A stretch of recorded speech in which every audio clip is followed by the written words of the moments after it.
Okay guys, apa khabar? Dah lama kita tak jalan-jalan kat Melaka. So time now is about 6:25. Masa sekarang, jam sekarang 6:25.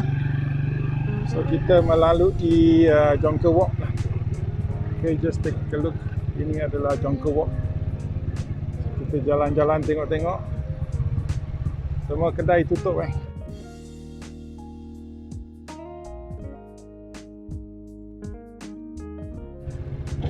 All shops are closed as we have surveyed last week. Minggu lepas kita dah tengok sikit pada waktu pagi. Ini kedai makan boleh buka, tapi untuk take away lah. Family Mart pun dah buka. Hari tu ingatkan Family Mart tutup. Family Mart buka. 7E buka.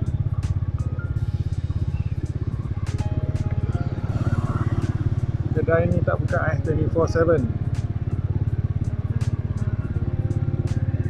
Okay, many shops have been closed and will remain closed until they are allowed to open.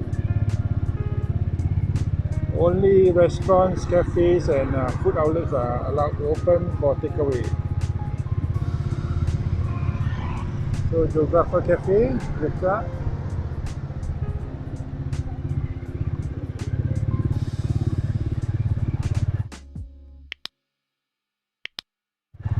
Ada sikit kereta, some cars here.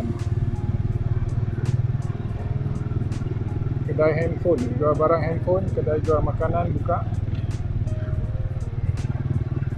Yang lain semuanya tutup or remain closed.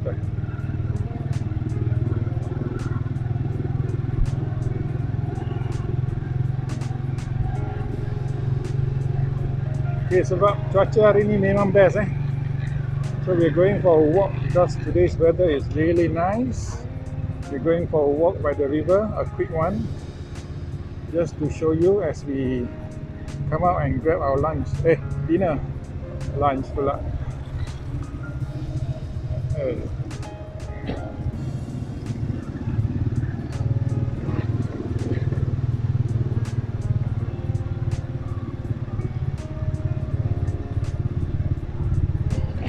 Kedai-kedai di sebelah sini pun tutup. Shops here are also closed.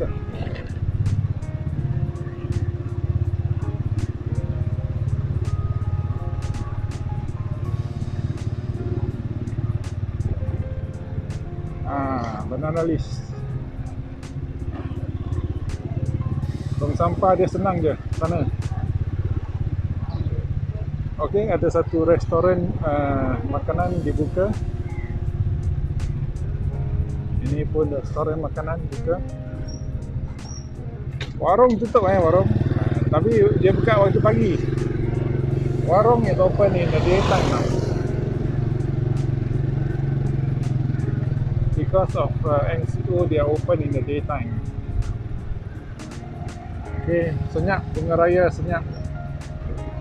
Tak ada orang Very quiet.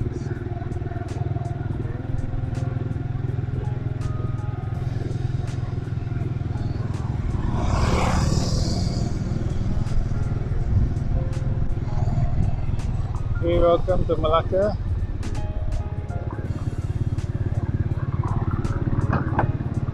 It is very, very quiet. Uncle found something to recycle.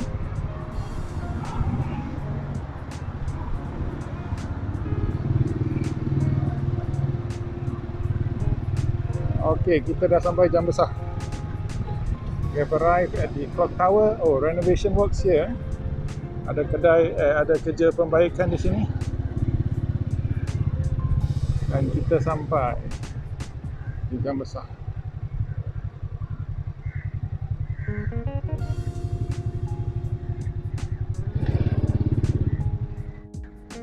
Okay guys, if you like Melaka, please click like. If you love Melaka, please subscribe.